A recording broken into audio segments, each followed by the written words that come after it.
बुद्धियुक्तो जहातीह उभे सुकृत दुष्कृते तस्माद्योगायुज्यस्व योगः कर्मसु कौशलम।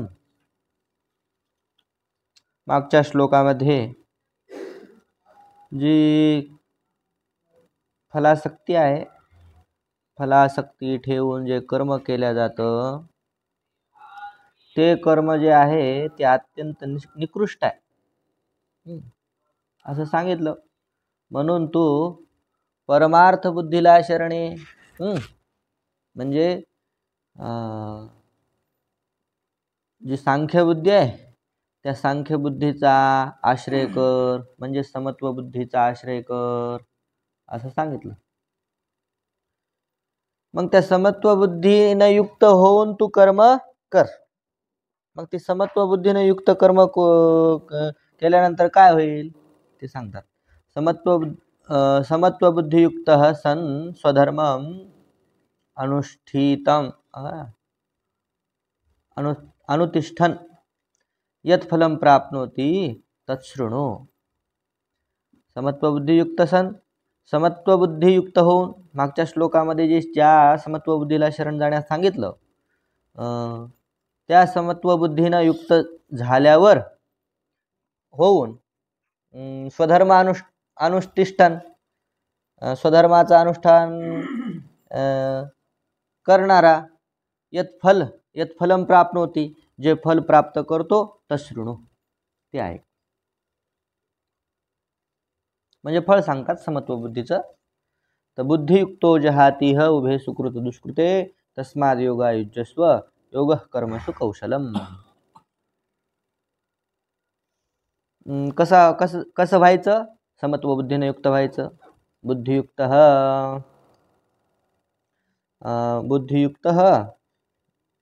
इह उभे सुकृत दुष्कृते जहाती. जो बुद्धियुक्त होतो कोण? समत्व बुद्धीने युक्त होतो तो सुकृत आणि दुष्कृत, पाप आणि पुण्य, या दोघांचा सुद्धा काय करतो इथेच त्याग करून टाकतो. म्हणजे पाप पुण्य याला सोडून जातात. माणूस सोडण्यास काय असमर्थ आहे. पाप पुण्य जे आहेत ते सुटतात का? माणसाला सोडता येतात? ह्या बुद्धीने युक्त झाला तर आपोआपच तुला पाप पुण्य लागणार नाहीत असं सांगायचं तात्पर्य. कोणत्या बुद्धीने युक्त झाल्यानंतर? समत्व बुद्धीनं युक्त झालं. आणि इह म्हणजे इथंच, या जन्मामध्येच. म्हणून तस्मात योगायुज्यस्व, म्हणून तू योगामध्ये प्रवृत्त होय. कारण योगः कर्मसु कौशलम, कर्मसु कौशलम योगः. कर्माची जी कुशलता आहे ती काय? योग आहे. योग म्हणजेच हे योग समत्व बुद्धी रूप. बरं, भाष्य पहा. बुद्धियुक्त समत्व विषयया बुद्ध्या युक्त बुद्धियुक्त. बुद्ध्यायुक्त बुद्धियुक्त, बुद्धीने युक्त त्यालाच काय म्हणायचं? बुद्धियुक्त. तर तिचं विशेषण समत्व विषयया. कोणती बुद्धी? समत्व विषय बुद्धी, बुद्धीचं विशेषण आहे. जहाती परित्यज्यती इह अस्मिन् लोके उभे सुकृत दुष्कृते, म्हणजे पुण्य पापे सत्वशुद्धी ज्ञान प्राप्ती द्वारेण यतः.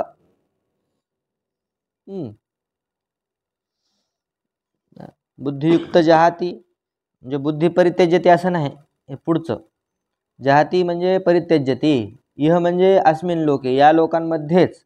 काय तर उभे सुकृत दुष्कृते, हे दोन्ही सुकृत आणि दुष्कृत त्याचं सांगतात भाष्य काय? पुण्य पापे, पाप आणि पुण्य.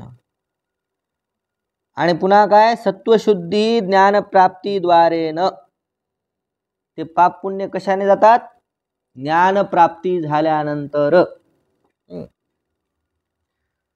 अंतकरण शुद्धी, नुसते अंतकरण शुद्धीने पाप पुण्य जातात, पाप पुण्य लागत नाहीत असं नाही. त्याच्यासाठी काय करावं लागतं, ज्ञानप्राप्ती व्हावी लागते. कळायला पाहिजे ना की मी कसं आहे, असंग निर्विकार, पाप पुण्याचा लेप माझ्यावर लागत नाही, असं पूर्णपणे ज्ञान झाल्याशिवाय कसं होऊ शकत नाही ना. म्हणून सत्वशुद्धी ज्ञान, सत्वशुद्धी अगोदर, मग ज्ञानप्राप्ती, आणि ज्ञानप्राप्तीद्वारे न काय पापपुण्य, पापपुण्य परित्यजती, पापपुण्य काय करतो, तो त्यागतो, किंवा पापपुण्य त्याला लागत नाही. तस्मात समत्व बुद्धी योगाय युज्यस्व, म्हणून तू काय समत्व बुद्धी रूपी जो योग आहे तो कर. त्याचं अनुष्ठान करणं, तेच करणं एकच. योगो हि कर्मसु कौशलम, स्वधर्माख्येषु कर्मसु वर्तमानस्य या सिद्ध्योः समत्वबुद्धि ईश्वरार्पितचेतसाया तत्कौशलम कुशलभावः. कोणता योग? कर्मसु कौशलम योगः. तर कौशल्य काय असतं ते सांगतात. स्वधर्माख्येषु कर्मसु वर्तमानस्य, जे स्वधर्म नावाचं जे कर्म आहे त्यामध्ये वर्तमानस्य पुरुषस्य, म्हणजे हा वर्तमान असणारा कोण, पुरुष.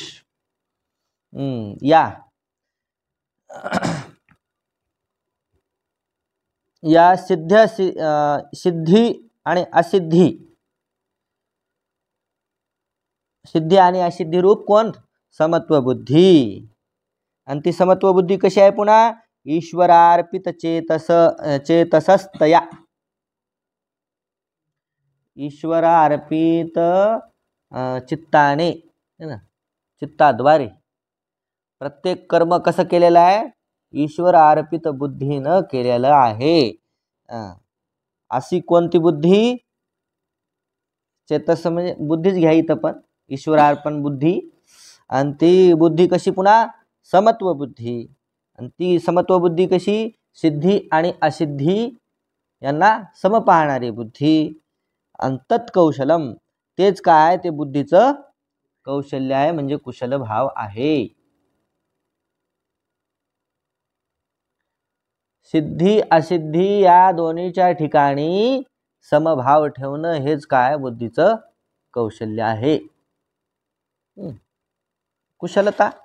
तर सिद्धी काय असिद्धी काय मागच्या श्लोकामध्ये झालं होतं ना आपलं. सिद्धी कशाला, सिद्धी फलतृष्णा शून्येन क्रियमाणे कर्मणे सत्वशुद्धीच्या ज्ञानप्राप्ती लक्षणा सिद्धी. अगोदर काय, फलतृष्णा शून्य, कामना शून्य होऊन जे कर्म केल्या जातं, आणि त्या कर्मापासून जे काय अंतकरण शुद्ध होतं. अंतकरण शुद्धी झाल्यानंतर ज्ञानप्राप्ती स्वरूपाची सिद्धी आहे, ती सिद्धी. आणि त्याच्या विपरीत असिद्धी.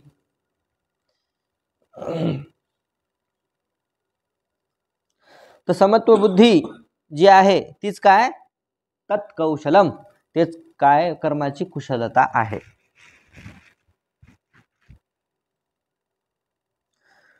तधी कौशलम यद बंध स्वभावानी अपि कर्मणी समत्व बुद्ध्या स्वभावात निवर्तन्ते. ते जे हे कौशल्य आहे ना, तसं पाहायला गेलं तर यद बंध स्वभावाने कर्माने, बंध स्वभावाने अपि कर्माने, हे जे कर्म आहेत की नाही, कर्म कसे आहेत, बंध स्वभावाने. बंध हा त्यांचा स्वभाव आहे. कर्म केलं म्हणजे बंधाला पावतो, म्हणजे पावतो. केल्याशिवाय बंधात पडत नाही माणूस, आधी करतो. याचा स्वभावच आहे, मूळ स्वभाव आहे कर्माचा, काय करणं, बांध.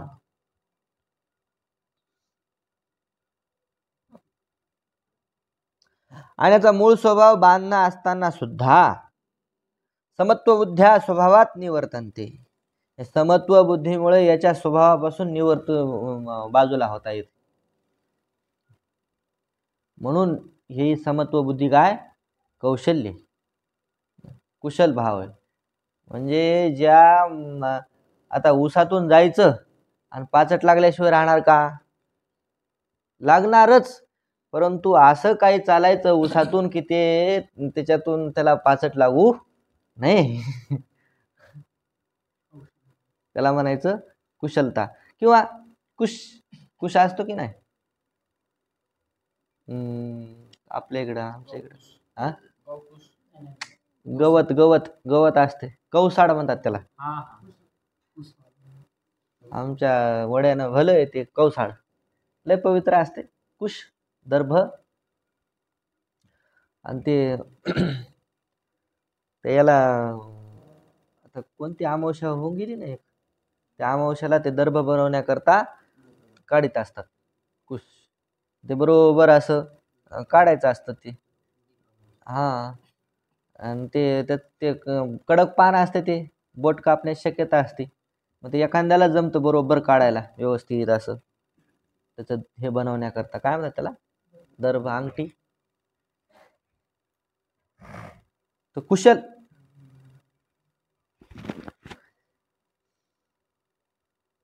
तर त्यालाच काय म्हणायचं, कौशल्य, काढण्याची रीत. तर आता हे बंध करणारे येतं कर्म काय बंद करतात. केलं की ते सोडित नाही, केलं की भोगायला लावतच. परंतु असं काय करायचं की कर्म तर करायचं आणि भोग काय प्राप्त होणार नाही. केवढी मोठी जादू आहे. यालाच काय म्हणायचं, कौशल्य. कशाचं कौशल्य? हा, बुद्धीचं कौशल्य. तस्मात् समत्व बुद्धियुक्त भव त्वम त्वम. म्हणून काय, तू काय कर, समत्व बुद्धीने युक्त हो. हे समत्व बुद्धीचा काय महिमा आहे. काय महिमा आहे? इथंच याच लोकामध्ये काय होणार, पाप आणि पुण्यापासून सुटकारा मिळणार. कशानं? निष्काम कर्म केल्यानं.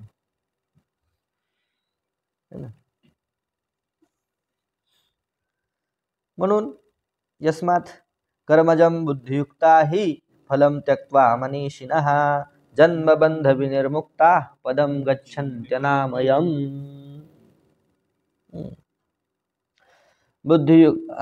पहिल्यांदा बुद्धियुक्ताः मनीषिणः जन्मबंध विनिर्मुक्ताः कर्मजं फलं त्यक्त्वा, इकडं पुन्हा अनामयं पदं गच्छन्ति.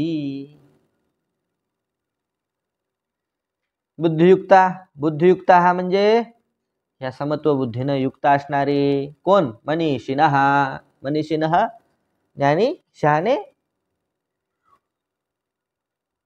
आणि ते कसे होतात मग? कर्मजम फलम त्यक्त्वा, कर्मापासून मिळणारं हे फल आहे त्याला त्यागून काय होतात? जन्मबंध विनिर्मुक्ता झालेले. जन्म आणि जन्मरूपी बंध, या जन्मरूपी बंधापासून मुक्त झालेले. अनामयम, अनामयम म्हणजे दोषरहित पदम. अनामय दोषरहित पदास गच्छन्ति, पदाला जातात. कोण जातात? बुद्धियुक्ता. कोण? मनीषिणः. बुद्धियुक्ता मनीषिणः. कर्मजं फलं त्यक्त्वा इति व्यवहितेन संबंध आहे ना. एक जे कर्म जे वरचा शब्द आहे की नाही, त्याचा फलम त्यक्त्वा याच्याशी संबंध जोडा म्हणतात, अन्वय जोडा. कर्मजं फलं त्यक्त्वा इति व्यवहितेन संबंध. इष्टानिष्ट देह प्राप्ति कर्मजं फलं कर्मेभ्यो जातम. कर्मजं म्हणजे कसं? इष्टानिष्ट देह प्राप्ती. चांगले वाईट रूपी देह आहेत ना. पशुचे देह काय वाईट, चांगलं देह मनुष्य देह. देवादिकाची योनी प्राप्त होणं हे चांगले देह आहेत. तर पण हे सगळं कशाचं फळ आहे? कर्मजम. कर्मापासून उत्पन्न झालेलं, कर्मजम फलम, कर्मभ्यो जात, कर्मापासून झालेलं. आणि बुद्धियुक्ता, समत्व बुद्धियुक्ता. बुद्धियुक्ता म्हणजे समत्व बुद्धीनं युक्त, ही यस्मात फलम त्यक्त्वा, आणि समत्व बुद्धीनं युक्त होऊन हे फळ त्याग करून, त्यक्ता परित्यज्य, परित्याग करून, मनीषिणः, कोण, ज्ञानिनः भूत्वा, मनीषिणः म्हणजे ज्ञानी होऊन काय होतात, जन्मबंध विनिर्मुक्ता, जन्म एव बंध, जन्मबंध तेन विनिर्मुक्ता जीवंत एव जन्मबंध विनिर्मुक्ता संत. आता जन्मबंध विनिर्मुक्ता म्हणजे काय, जन्म एव बंध, जन्मच काय सगळ्यात मोठा बंध आहे. आणि जन्मबंध तेन विनिर्मुक्ता, जे जन्मबंधाने विनिर्मुक्त झालेले, जीवंत, जन्मबंधापासून मुक्त होऊन राहिलेले, एव जन्मबंध विनिर्मुक्ता संत. जन्मबंध विनिर्मुक्त, जन्मरूपी बंध जो आहे त्याच्यापासून काय झालेले, मुक्त झालेले संत म्हणजे होऊन झालेले. पदम, पदम परमं विष्णोः मोक्षाख्यम गच्छन्ति अनामयं सर्वोपद्रवरहितम् इत्यर्थः. पदम गच्छन्ति, अनामयं पदम गच्छन्ति म्हणजे काय, तर पदम म्हणजे परमं विष्णोः मोक्षाख्यम, परमपद. परमपद कोणतं, विष्णोः पद. विष्णोः पद म्हणजे विष्णोः व्यापक असणारं जे ब्रह्मतत्व, ते ब्रह्मतत्वच काय, तेच काय पद आहे. आणि ते पद म्हणजेच मोक्षाख्यम, ज्याला मोक्ष आपण म्हणतो ते. सच्चिदानंद पदवी घेणे. वा, जे आयुष्य, आयुष्य हेच काय केलं, साधन केलं. साधन करणं म्हणजे काय करणं, समत्व बुद्धीनं युक्त होऊन कर्म करणं. मोक्षाख्यम परम पदम म्हणजे काय, मोक्ष. गच्छन्ति जातात. अनामयम, अनामयम या शब्दाचा अर्थ करतात सर्वोपद्रव रहितम, कोणत्याही प्रकारचा ज्या ठिकाणी उपद्रव नाही. उपद्रव म्हणजे दुःख, कटकट, कोणत्याच प्रकारची कटकट तिथं नाही. असं अनामयम पदम गच्छन्ति, अनामयम मोक्षाख्यम पदम गच्छन्ति. त्या मोक्षाला प्राप्त होतात. कोण प्राप्त होतात, बुद्धियुक्ताः मनीषिणः जन्मबंध विनिर्मुक्ताः. अथवा दुसरा अर्थ करतात, बुद्धियोगात धनंजय इति आरभ्य. बुद्धियोगात धनंजय कुठे गेलं, कुठं कोणता श्लोक गेला माग, बुद्धियोगात धनंजय या इथं, दुरेन हेवरम कर्म बुद्धियोगात धनंजय बुद्धौ शरणमन्विच्छ कृपणा फल हेतवः. का दुसरा है अजून,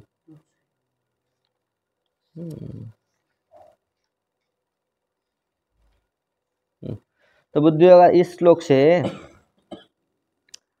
बुद्धियोगा अथवा बुद्धियोगा धनंजय इति आरभ्य याच्यापासून सुरुवात करून परमार्थ दर्शन लक्षणा एव सर्वतः संप्लुतोदक स्थानीया कर्मयोग जब सत्वशुद्धि जनिता बुद्धि दर्शिता साक्षात सुकृत दुष्कृत प्रहाणादि हेतुत्व श्रवणात. बुद्धियोगात धनंजय इथून सुरुवात करून परमार्थ दर्शन लक्षण. परमार्थ दर्शन हेच आहे स्वरूप, जिचं एव सर्वतः संप्लुतोदक स्थानीया, जी बुद्धी कशी आहे, संप्लुतोदक स्थानीय. छोटे छोटे छोटे तळे विहिरी असतात ना, तिचं सगळं सर्व प्रयोजन कुठं प्राप्त होतं, सगळं फल समुद्राला. छोट्या छोट्या तीर्थामध्ये स्नान केलं, ते सगळं फळ एकाच समुद्राला स्नान केल्यानंतर मिळतं. तर मग समुद्राच्या ठिकाणी असणारी ही परमार्थ दर्शन रूपी बुद्धी. आणि कर्मयोग जे सत्वशुद्धीजनिता, कर्मयोगापासून अंतःकरण शुद्ध झालेली आणि त्या शुद्ध अंतःकरणापासून उत्पन्न झालेली कोण? बुद्धी दर्शिता, साक्षात ती बुद्धीच्या याच्यातून दाखवल्या गेलेली आहे. कोणती? बुद्धियुक्ता म्हणण्यामधून.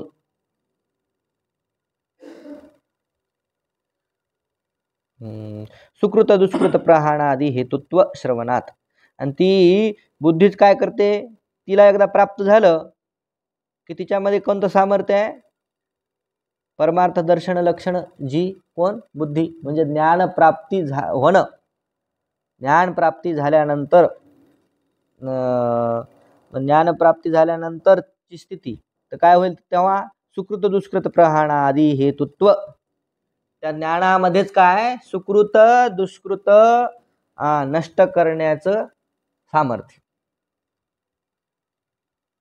म्हणून जन्मबंध विनिर्मुक्ता हा, ते कसे झालेले आहेत? ह्या स्थितीला प्राप्त झालेले आहेत, ज्ञानाला प्राप्त झालेले आहेत, म्हणून जन्मबंध विनिर्मुक्ता. जे ज्ञानाला प्राप्त होताच तेच कसे होतात? जन्मबंध विनिर्मुक्ता. अन्यथा बिना ज्ञानाचं या संसार चक्रातून कोणीही सुटू शकत नाही. अनेक किती जरी उपाय केले दुसरे, ज्ञानेन मुक्ती न तू मुंडनेन. बाकी कर्मानं तर हे शक्य नाही. हा, कर्मानं काय होऊ शकतं? अंतःकरण शुद्धी होऊ शकते. आणि अंतःकरण शुद्धी झाल्याशिवाय ही बुद्धी उत्पन्न होत नाही. ही एक त्याची विशेषता आहे. कोणती बुद्धी? समत्व बुद्धी किंवा बुद्धियुक्त तो होऊ शकत नाही. आणि जो बुद्धियुक्त होतो, मनीषीनं ज्ञानी होतो, तोच काय होतो? जन्मबंध विनिर्मुक्ता हा, जन्मबंध विनिर्मुक्त होतो. म्हणजेच काय? सर्वतः संप्लुतोदक स्थानीय होतो. अपार असणारा मोठा समुद्र होतो. म्हणजे ज्ञान प्राप्त होतो. त्याला ज्ञान प्राप्त झालं की बाकीचे सगळे जितके काही कर्म छोटे मोठे आहेत त्याचं फल त्याच्यामध्ये अंतर्भूतच झालं समजा. अशा पद्धतीने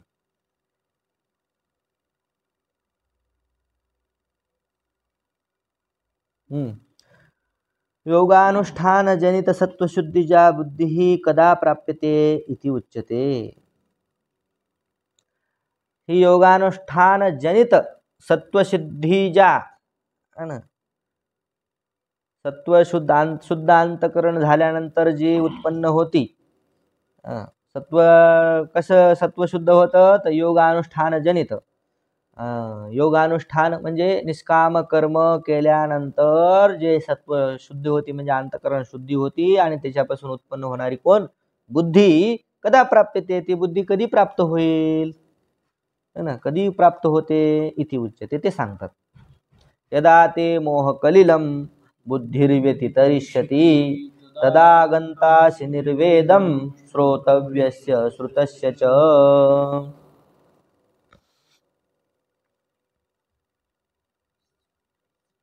यदा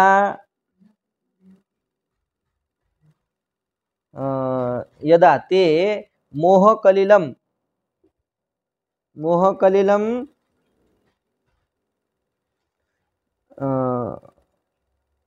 व्यतितरिष्यति,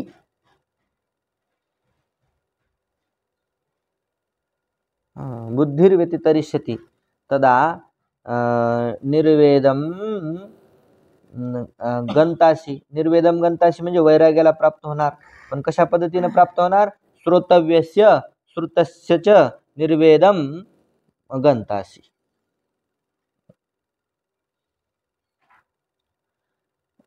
पहा, जेव्हा ते म्हणजे जेव्हा तुझी बुद्धी काय करेल? मोहकलिलम.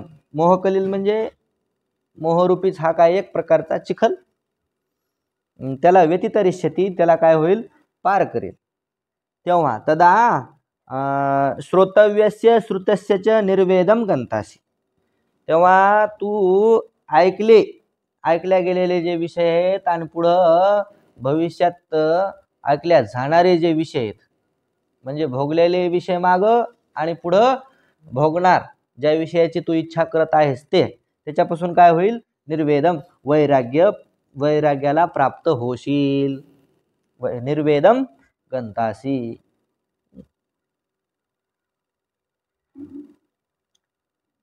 पाहता भाष्य.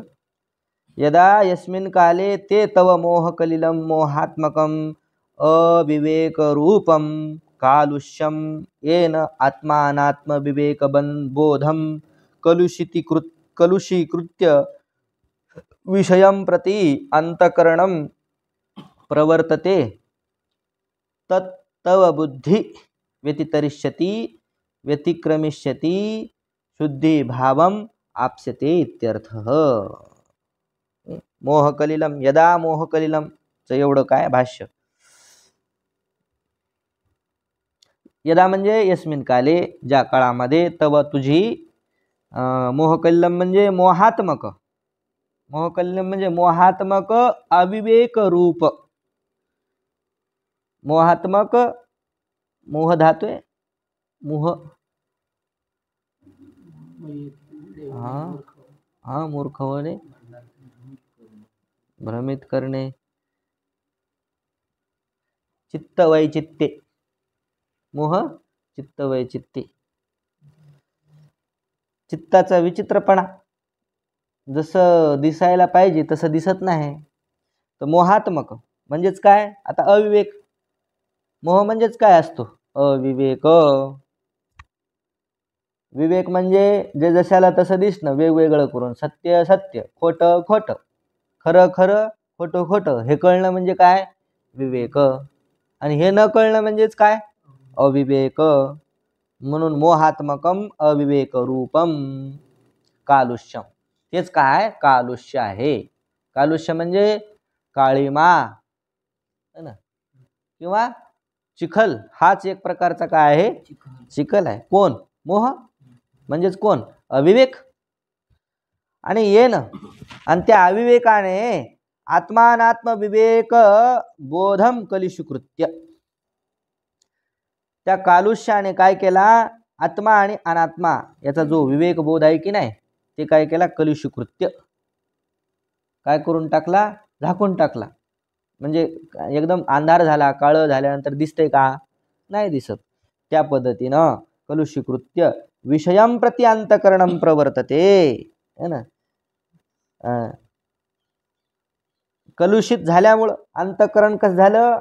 विवेकबोध जो आहे तो कलुषीकृत्य म्हणजे कसा झाला? अंधार झाल्यामुळं. आणि मग जिथं जे पाहायचं नाही किंवा जिकडं जायचं नाही तिकडं मात्र बुद्धी निश्चित जाणार. विषयं प्रति अंतकरणं प्रवर्तते, विषयाकडे अंतकरणाची प्रवृत्ती होते. कशामुळे होते? अविवेकामुळे, आत्मा अनात्मा याचा बोध नसल्यामुळे, काय खरं आहे आणि काय खोटं आहे याचा विवेक नसल्यामुळे अंतकरणाची प्रवृत्ती विषयाकडे होते. आणि तत्तव बुद्धी व्यतितरिष्यति, तेव्हा ही असं असणारं जे कोण आहे? असा असणारा मोह कलील. आणि या मोह कलिलापासून तव तुझी बुद्धी व्यतितरिष्यति म्हणजेच काय होईल? व्यतिक्रमिष्यति, या मोह कलिलाला त्याग करील, ह्या मोह कलिलाच्या पार जाईल. म्हणजेच काय होईल? शुद्ध भावम, शुद्धी भावम आप्स्यते, शुद्ध होईल इथपर्यंत इत्यर्थ. म्हणजे तुझी जेव्हा बुद्धी शुद्ध होईल, मोह कलिलापासून तुझी काय होईल? सुट्टी होईल, सुटकारा मिळेल. तदा तस्मिन् काले गंतासी प्राप्स्यसि निर्वेदम वैराग्यम श्रोतव्यस्य श्रुतस्य च, तदा श्रोतव्यम श्रुतं च निष्फलं प्रतिपद्यते इति अभिप्रायः. तदा म्हणजे त्या काळामध्ये, तेव्हा केव्हा? बुद्धीनं पार केला. काय पार केला? मोह कलील. जेव्हा बुद्धी मोह कलिलाला पार करील तेव्हा त्या टायमाला, त्या काळात निर्वेदम म्हणजे काय? वैराग्यम प्राप्स्यसि, तू वैराग्याला प्राप्त करशील. कशात कोणतं वैराग्य? श्रोतव्यस्य श्रुतस्य च.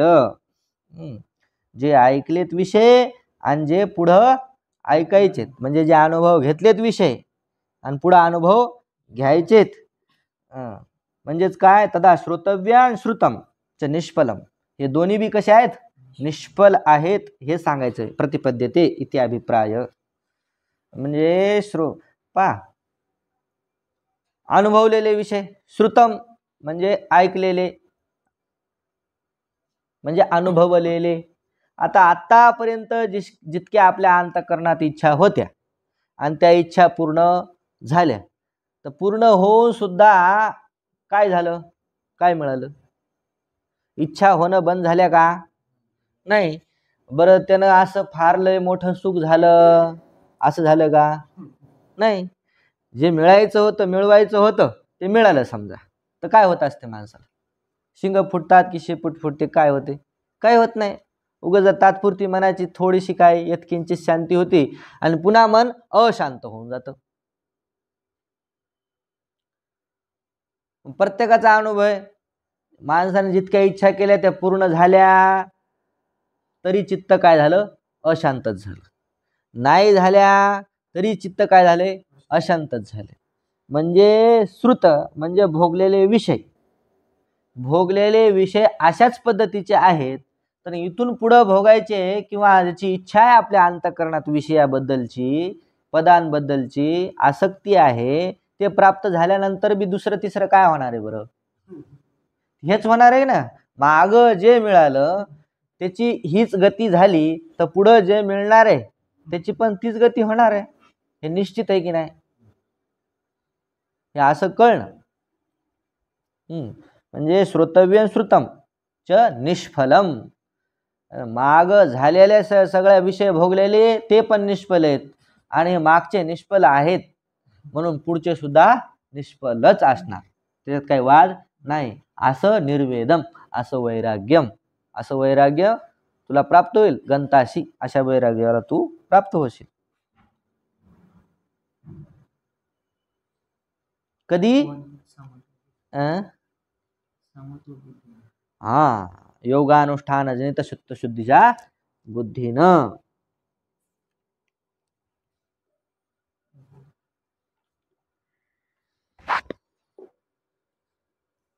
मोह कलिलात्यद्वारेण लब्धात्म विवेकज प्रज्ञ कदा कर्मयोगजं फलं परमार्थयोगम अवाप्स्यसि इति चेत् तच्छृणु. मोह कलिल अत्यद्वारेण, मोह कलिल पार केल्यानंतर लब्धात्म विवेकज प्रज्ञ, आत्मविवेक याच्यापासून म्हणजे आत्मविवेक ज्याला प्राप्त झाला असा कोण? असा पुरुष प्रज्ञ. कदा कर्मयोगजम फलम परमार्थयोगम अवाप्स्यसि, म्हणजे ज्याची काय झाली? बुद्धी अंतःकरण शुद्ध झालेला आहे. आणि अंतःकरण शुद्ध झालेला जो व्यक्ती आहे तो परमार्थ योगाला कधी प्राप्त होईल ते सांगतात या पुढच्या श्लोकामधून. श्रुती विप्रतिपन्ना ते यदा थास्यति निश्चला समाधावचला बुद्धिस्तदा योगमवाप्स्यसि. श्रुती विप्रतिपन्ना बुद्धि, श्रुति विप्रतिपन्ना ते बुद्धि यदा निश्चला अचला समाधौ स्थास्यति तदा योगम अवाप्स्यसि. जी तुझी बुद्धी आहे ना, कशी बुद्धी? श्रुती विप्रतिपन्ना, जी अगोदर भ्रमिष्ट झालेली बुद्धी होती. श्रुती काय सांगते? मागं गेलं ना, त्रैगुण्य विषया वेदा गुण्य भव अर्जुन. त्रैगुण्य विषया बुद्धी आहे की नाही, ते त्रिगुण वेद कसा आहे, त्रिगुणात्मक आहे. म्हणजेच काय, 3 प्रकारचं पाप पुण्य आणि मिश्रित पाप पुण्य हेच सांगणार आहे. म्हणजे अर्थवादात्मकच वेद आहे. अशी जी तुझी बुद्धी झाली होती ना, श्रुतीनं भ्रम झाला होता, श्रुतीमुळेच भ्रम झाला होता असं. आणि ती जी बुद्धी आहे, यदा निश्चला आणि अचला, जेव्हा निश्चल आणि अचल होती म्हणजे समाधौ स्थास्यती, समाधीमध्ये काय होती, होईल, स्थिर होईल, तेव्हा तदा योगम वापससी, तू योगाला प्राप्त होशील. आता भाषामध्ये आणखी स्पष्ट होईल. काय म्हणतात, श्रुती विप्रतिपन्ना म्हणजे अनेक साध्य साधन संबंध प्रकाशन श्रुतिभी श्रवणैहि विप्रतिपन्ना नाना प्रतिपन्ना श्रुती विप्रतिपन्ना आणि विक्षिप्ता सती ते तव बुद्धी यदा यस्मिन् काले स्थास्यती. श्रुती विप्रतिपन्ना म्हणजे अनेक साध्य साधन संबंध प्रकाशन श्रुतिभी. श्रुतिभी, श्रुती कशी आहे, प्रकाशन म्हणजे प्रकाशन करणारी. काय प्रकाशन करणारी, संबंध प्रकाशन. काय करते, संबंधाचं प्रकाशन करणारी. कोण, श्रुती. बरं, कोणत्या संबंधाचं प्रकाशन करणारी, साध्य साधन प्रकाश, साध्य आणि साधन संबंधाचं प्रकाशन करणारी. बरं, हे किती आहेत, अनेक आहेत. म्हणजे काय, अनेक साध्य साधन संबंध प्रकाशन करणारी श्रुती. साध्य साधन वेदामध्ये काय आलेलं आहे, एक साध्य आणि एक साधन. आमक करा म्हणजे आमक मिळेल. स्वर्ग कामो यजेत, स्वर्गाची ज्याला कामना आहे, स्वर्ग काय झालं, साध्य. आणि साधन कोण झालं, यजेत, यजन. यज्ञ हा काय झाला, साधन झाला. अशा प्रकारचे अनेक साध्य आणि साधन श्रुतीमध्ये सांगितलेले आहेत. अनेक साध्य साधन संबंध प्रकाशन करणारी कोण, श्रुती.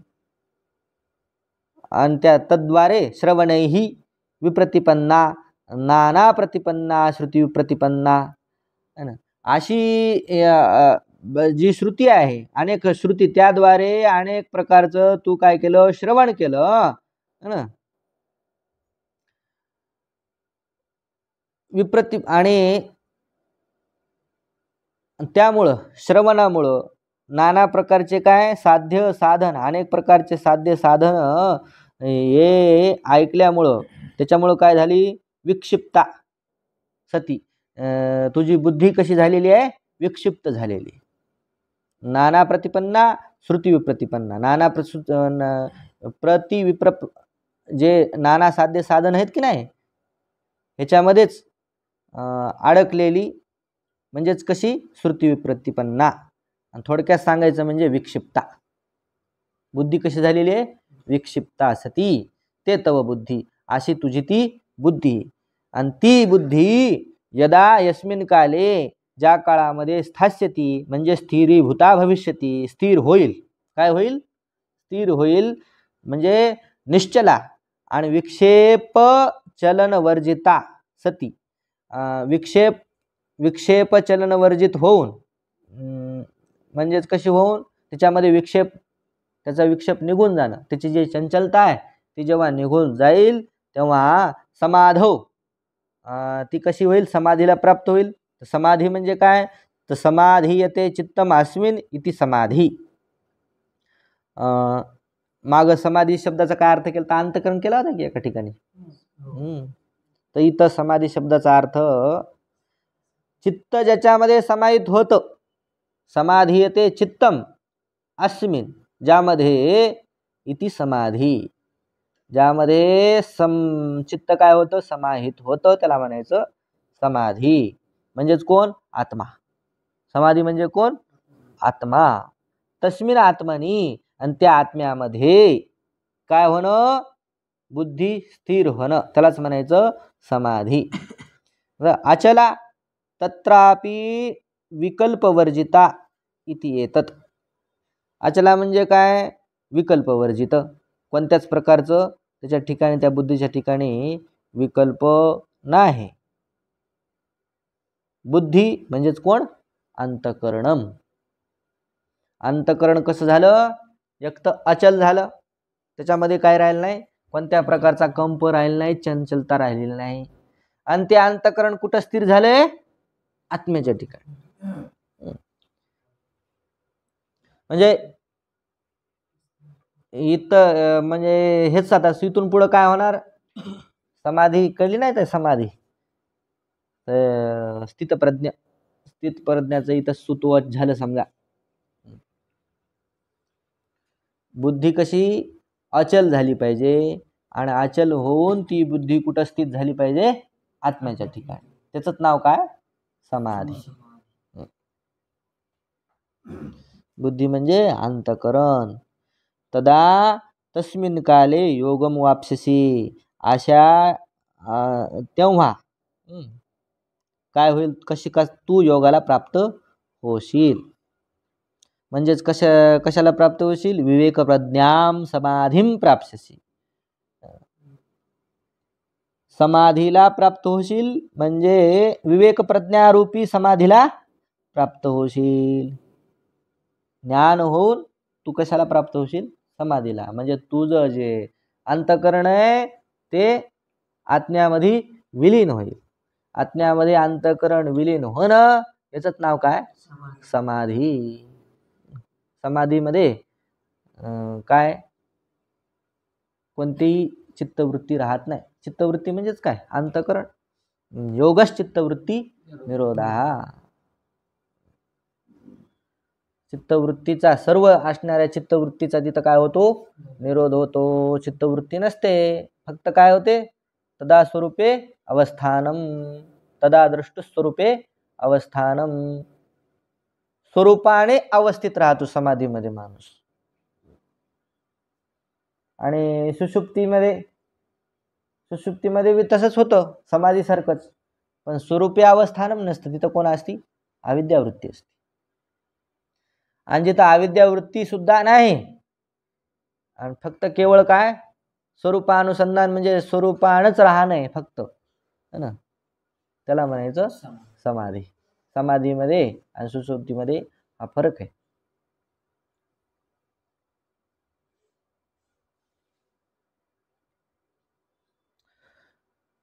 मग प्रश्नबीजं प्रतिलभ्य अर्जुन उवाच लब्ध समाधी स्थितप्रज्ञस्य लक्षणं बुभुत्सया. अर्जुनाला बुभुत्सा झाली, मग तयार, जाणण्याची इच्छा तयार झाली. कशामुळे तयार झाली हो? याच्यामध्ये गेला ना, काय? योगम वाप्स्यसि. तू योगाला प्राप्त होशील. कोणता योग आहे? तर समाधीमध्ये स्थिर होशील. कोणती समाधी? निश्चला, पुन्हा अचला. बुद्धी जी अचला निश्चला जी बुद्धी आहे ती कशामध्ये स्थिर होईल? आज्ञामध्ये स्थिर होईल. असा जो योग आहे तो तू प्राप्त करशील. असं म्हणल्यानंतर प्रश्नबीजन प्रतिलभ्य, आता हे सर्व प्रश्नबीज झालं. प्रश्नाचं, अर्जुनाच्या प्रश्नाचं बीज उत्पन्न झालं. आणि मग अर्जुन बोलायला लागला. अर्जुन उवाच होणार. कशामुळे होणार? लब्ध समाधी प्रज्ञस्य. समाधी ज्याला प्राप्त झाली अशा पुरुषाचे लक्षणम, अशा पुरुषाचं लक्षण काय? अशी त्याला काय होणार? इच्छा निर्माण होणार. आणि ती इच्छा अर्जुन असणारा प्रगट करतो. काय प्रगट करतो? स्थितप्रज्ञस्य का भाषा समाधिस्थस्य केशव स्थितधिक किं प्रभाषेत किमासीत व्रजेत किम. तर या श्लोकाचं करू आता उद्या चिंतन. झाली वेळ. ओम पूर्णमदः पूर्णमिदं पूर्णात् पूर्णमुदच्यते पूर्णस्य पूर्णमादाय पूर्णमेवावशिष्यते. ओम शांती.